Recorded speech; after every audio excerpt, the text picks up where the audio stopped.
Emergency service organisations continue to be male-dominated organisations. They operate on a command structure that's often military-like in its formation, very hierarchical. It's been historically thought of as men's territory, and men get paid to hold jobs for long periods of time to occasionally respond to a disaster. The way in which disasters are managed then tends to reproduce and reflect the more patriarchal forms of organisation. And I think we need to sort of understand the unconscious elements that play out. There's a lot of interest in maintaining the status quo.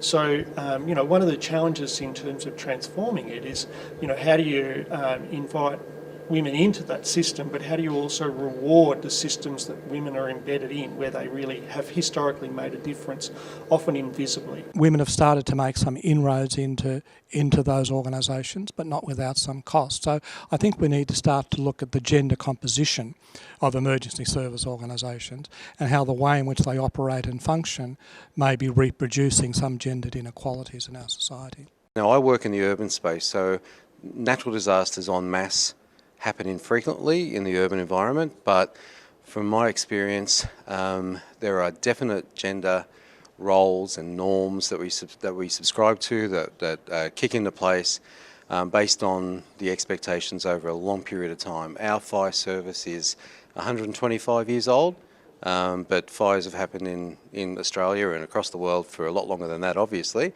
I think there's an expectation that men should do the heavy lifting and that women should do the soft and sort of cuddly stuff away from the scene of an emergency, say for instance. Natural disaster, which is on a much more grand scale, I think that involves more confusion and less likelihood of people working in unison, and I think that there's a lot to be done to actually challenge what are the expectations or the norms that we accept when it comes to men and women working together in disaster.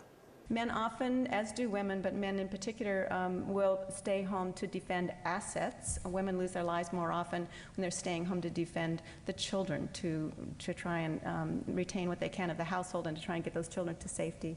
But men are more likely, this is just internationally as a generalization again, to stay home and not evacuate as quickly or to put their own lives on the line in order to defend the livelihood, assets and resources that are essential for that family. The capacity for a disaster's aftermath to send things back to 20 or 30 years so that people are operating in really stereotypical gender roles, so that opportunity for men to be more active in caring roles and the opportunity for women to be more active in non-traditional female roles is lost. There clearly are rewards, but there are costs as well. Because in living up to those expectations, it means that men have to close down their own vulnerability, their own emotions. We know from the experiences of men who've been interviewed, but by yourself and Deborah, how the men were unable to talk about their experiences because to do so would mean that they would lose their status and prestige in some way. They may not be approached and asked to be involved in the future. So there are costs for men as well as benefits and privileges, I think.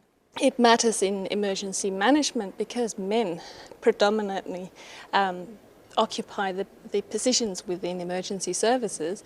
They are more often than women the ones that hold the more senior positions, and therefore they are more likely to have a direct say in policy. They're more directly responsible for the public face of the organisation. So, and one thing that we often find is that media portrays a particular gendered story when it comes to emergency services.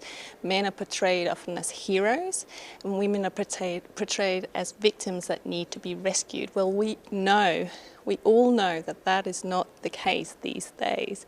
We know that women and men are capable at all levels, and so how our media portrays these gendered stereotypes really impacts on how we as society still accept these stereotypical norms and how gender continues to be embedded into our society.